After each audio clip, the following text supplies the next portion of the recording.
भगवद गीता में भगवान श्री कृष्ण ने न केवल ज्ञान की बातें बताई हैं, बल्कि जीवन जीने की कलाओं के बारे में भी बताया है। भगवान श्री कृष्ण ने अर्जुन को जो गीता का उपदेश दिया है, वह हर मनुष्य के लिए प्रेरणा स्रोत साबित हो सकता है।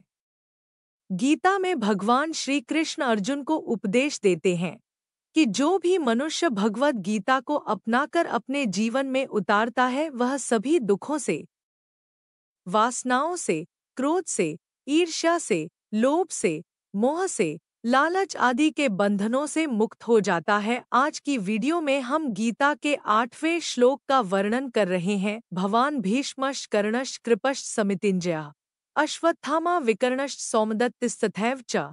आप द्रोणाचार्य और पितामह भीष्म तथा कर्ण और संग्राम विजयी कृपाचार्य तथा वैसे ही अश्वत्थामा विकर्ण और सोमदत्त का पुत्र भूरिश्रवा भवान भीष्मश्च, आप और पितामह भीष्म दोनों ही बहुत विशेष पुरुष हैं।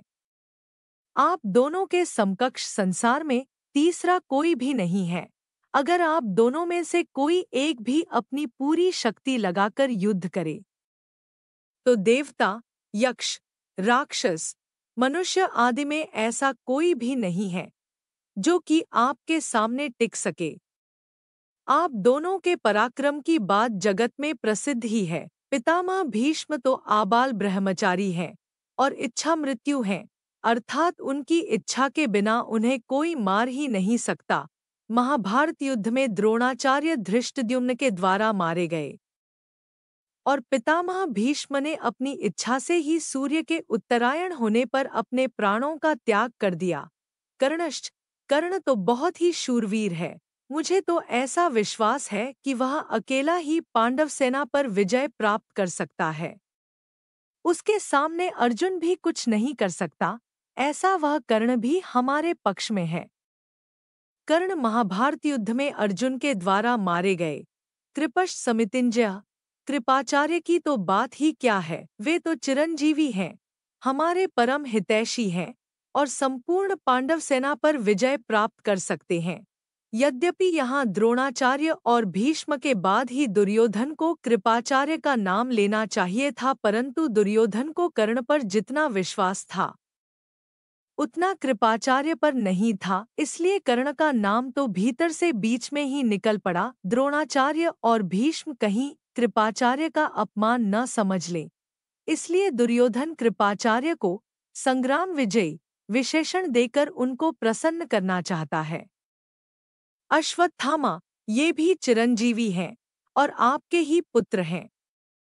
ये बड़े ही शूरवीर हैं। इन्होंने आपसे ही अस्त्र शस्त्र की विद्या सीखी है। अस्त्र शस्त्र की कला में ये बड़े चतुर हैं।